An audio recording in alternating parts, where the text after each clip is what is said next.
Next up, we've got Mackay from Land Alliance. So Gray is someone who works in the field of helping bring people together to do exactly what we were just talking about, to try and get the best out of collaboration and people working together for the best possible outcomes, understanding what drives people, where the incentives are, and where we can sort of shift behaviour a bit and trust one another and work on better long-term outcomes. Thanks, Gray. Nice to have you on board.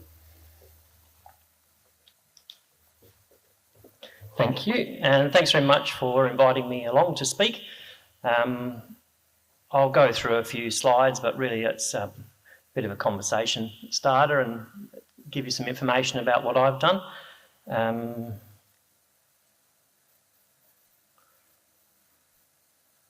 I'll just start telling you a bit. I'm not a state government agency, so I should tell you who I am.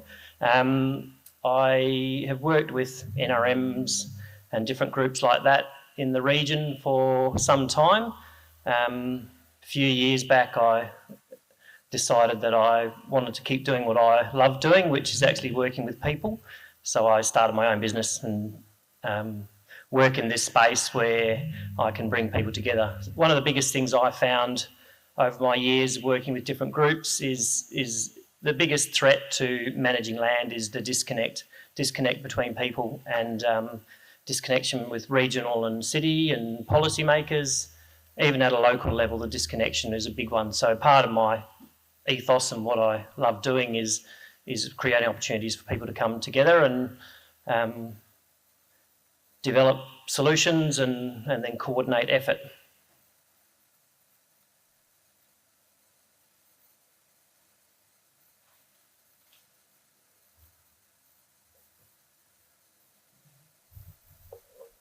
There we go.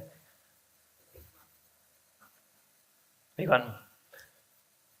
So we all know that the Kimberley is large.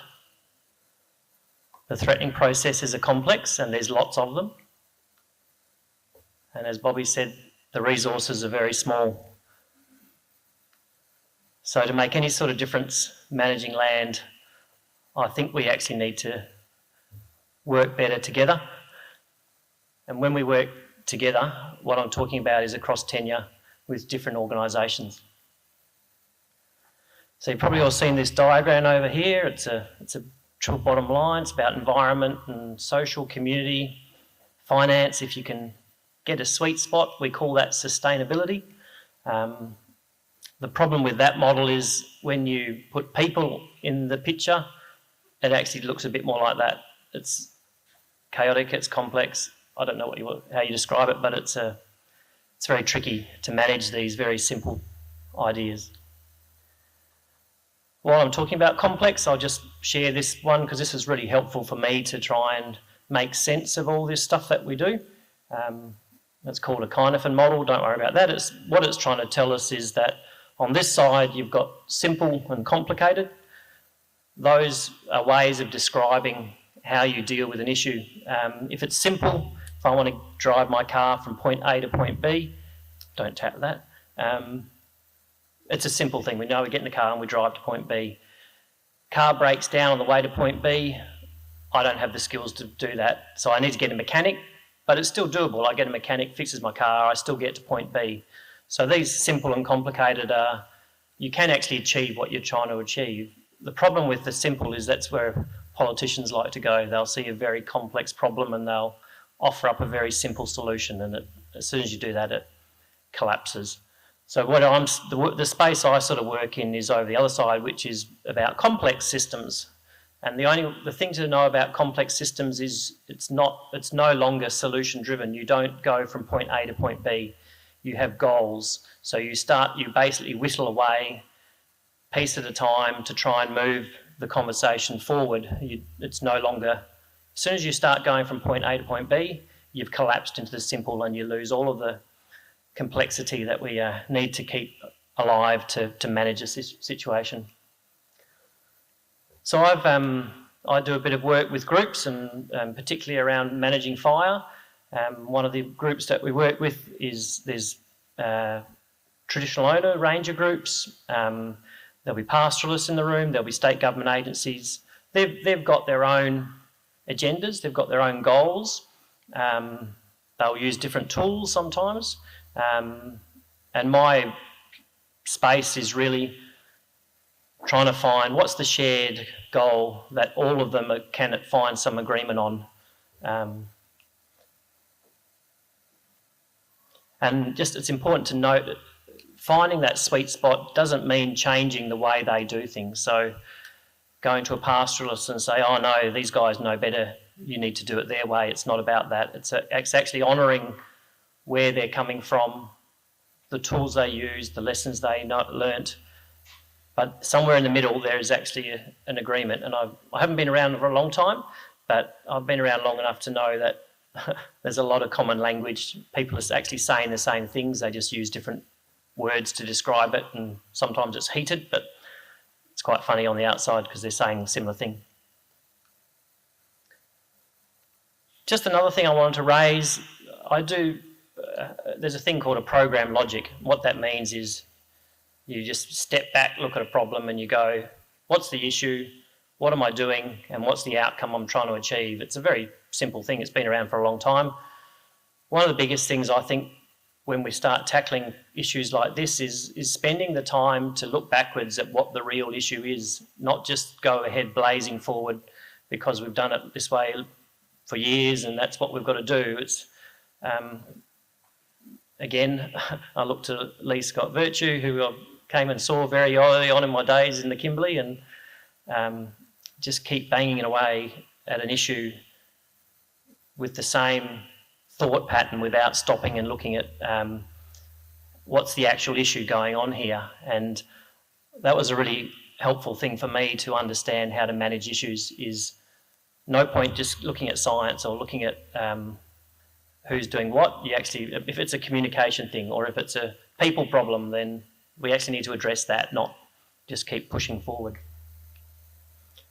So I'll just share a couple of examples of groups that I'm working with at the moment, or have worked with in the past and am working with at the moment. One is the Dampier Peninsula Fire Working Group, and the other one is the Fitzroy Fire Forum. In 2016, I established this group in the Dampier Peninsula, and it was really trying to bring together all the different groups that were managing fire on the landscape. There was a significant number of Aboriginal ranger groups, there was 3 pastoral stations, state government agencies, a lot of NGOs. There's about 100 Indigenous communities and outstations up the peninsula, so it was a very complex landscape. And one of the things we did was like bring people together, start telling a story, find these shared outcomes and have a bit of a strategic plan. And I'm no longer involved in that project. I go along every now and then because I want to be a part of it, but I'm not funded to be a part of it, so I just go for love. But they're really kicking goals. They've been going since 2016. This map here is just an overlay of different frequency of fire. So basically the brighter the red means it's been burnt more often in the late season, and the green is early season. Not saying that early and late the way that things are changed. It's just more what we're trying to see is a diversity. So we want to actually see lighter colours, which means it's not burning as frequently. And we've got a cross-section of different ages there, which is highlighted in this one as well. Before the project, we had quite a homogeneous landscape of burning. And since 2016 to 2020, we've got a much patchier fire, and we've got some old stuff there, which is really important. As this one shows, we've actually got unburnt areas. So again, before 2016, basically the red means that if you're an animal in that spot, you've got to go a long way to find an unburnt patch. And since the project started, we've got no red, and means animals have got more cover. We've got older vegetation in the system. The Fitzroy. So Fitzroy is a very complex landscape from a political reason and from people. There's a lot of activity from external people trying to get in and do research or do something.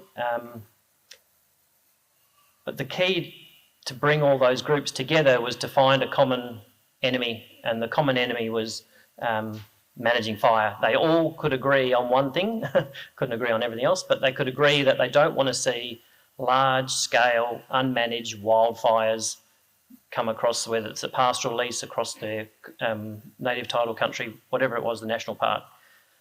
So that was enough to bring them together. We start talking about building trust, building relationships. The rangers are really good at this. They do this all the time. They're so far ahead with their planning, but no pastoralists would come to their meetings. So I sort of took the approach of having the meeting for the pastoralists. I've got about 15 to 20 pastoralists in the room, and the rangers just come and feed off that energy. And I took a photo of one pastoralist talking to an Indigenous ranger group, and I stood back to take the photo, and all the other ranger groups are all leaning in to have these really important little discussions while they're together. We've had a preliminary meeting in 2021, had one at the beginning of this year, and as of 12:30 today, I just got notification that we've got some project funding, so I can continue this conversation for the next 2.5 years. So that's really good. Quite excited about that. And they're all keen to work together. You know, I mean, if you know the Fitzroy, you know it's very divisive. There's a lot of contention around development, fire, water, but these guys are all on the same page, and they're in the room resolving a lot of the issues that we're talking about today. And I've talked a bit about that there. And that's me. And Sarah Legg was involved in the Dampier Peninsula project, and she, along with all the other partners, we actually wrote a paper about the benefits of a coordinated approach, so actually getting people to work together on fire across tenure. And we got a published paper, so that's the first time we've ever done that. That's pretty cool. So you can go and check that out.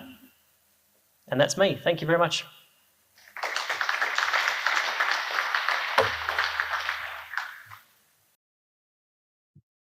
Any questions? No. Cool. Thank you. I've got one, Greg. All right. Yes, Someone else got a question? Greg, fantastic to hear that Dampier Peninsula story. Apart from mapping the changing landscape diversity in terms of fire history, is there data being collected on other parts of biodiversity, on fauna? Yeah, there's a lot of work that gets done by the different agencies and different groups. So they built a main road down there, bitumised it, so there's a lot of building surveys, for example. The group decides what they want to measure. So when you bring them together, find your shared outcomes, what are the measures they want to do? And it was all around environment. So basically they want to reduce the overall extent of fire. They want to reduce the severity. So with Mackay, I think now, and there's other tools, you can actually measure the, I think it's the intensity. So you can actually measure even a fire that goes through in the early season or late season, you can tell how hot it was and how intense it was. So they decided the metrics, and a lot of that was driven by Sarah Legg. She's been a great asset because she was at AWC for about 12 years and she was doing the on-ground and the science, so she had that knowledge that could be transferred. So that answers the question. So there's a lot of stuff around fauna and other stuff by others, but this is just what this group wanted to measure their success.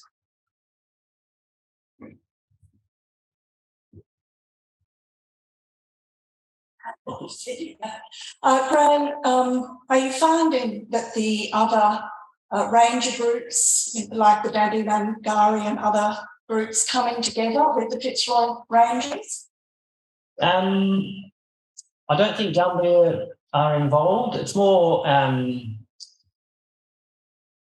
suppose, when I set up Dampier Peninsula, I saw how much of a success it was as far as building that trust. I mean, I do work for the Kimberley Builder Academy Association, so I've sort of got a foot in the pastoral space, and I work with Indigenous rangers in the Pilbara and the Kimberley, and I've also been in Greening Australia, so I've got my foot in the Greenies camp.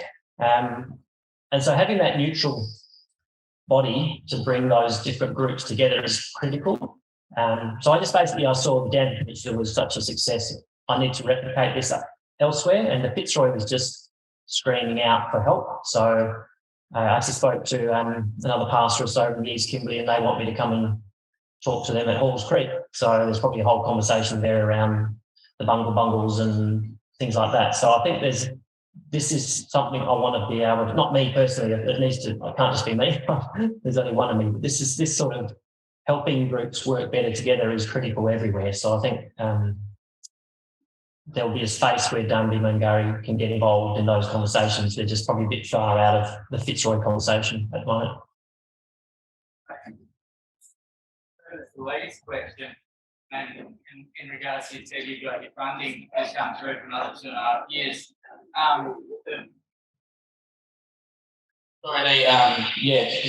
So you've got another 2.5 years where there's funding to keep these projects going. Are the participants in these projects seeing enough benefit that you know, essentially what happens in 2.5 years? Like, is that just have we got, you know? So the Dampier one I can talk about, that's been going to 2016. So that started with a $30,000 grant. That's all I had needed to have a workshop to bring them together. Then that group, I'm no longer involved as a Rangelands NRM providing that support, but they got state NRM grants. So it's been going ever since with funding. The 2.5, and I should say the funding is just to bring the group together. It's not to do burning. It's not for helicopter time. It's just to manage that group staying together. So 2.5 years, I think will actually, Fitzroy is a bit complex because I actually need to build some trust. So I need to give that time, but there's also pastoral, so action orientated. So you actually need to give them things to do. So I think it's a good start, but no, it can't stop after that. Yeah, is there enough buy-in locally that if that funding did dry up, that they see the value in it, that it'll continue, do you believe? Yeah, I think it will. Dampier Peninsula is a classic. We won an award. We won the state award for the State Emergency Management Committee. It's highlighting a need and real benefit. So I think the Fitzroy will continue. And DFIS have funded me for the last 2 years, just a couple of grand to go and bring a group together. But this one's a bit better because I can actually get some expertise and get some people to come and talk science with them if they want to talk science, or talk arson a bit more. So whatever they want to decide is their priorities. I've got funding to support that knowledge building. Thank you. Oh, yeah. Thanks, Gray. Anyone else? Questions? All good. Thank you. Cheers, Gray.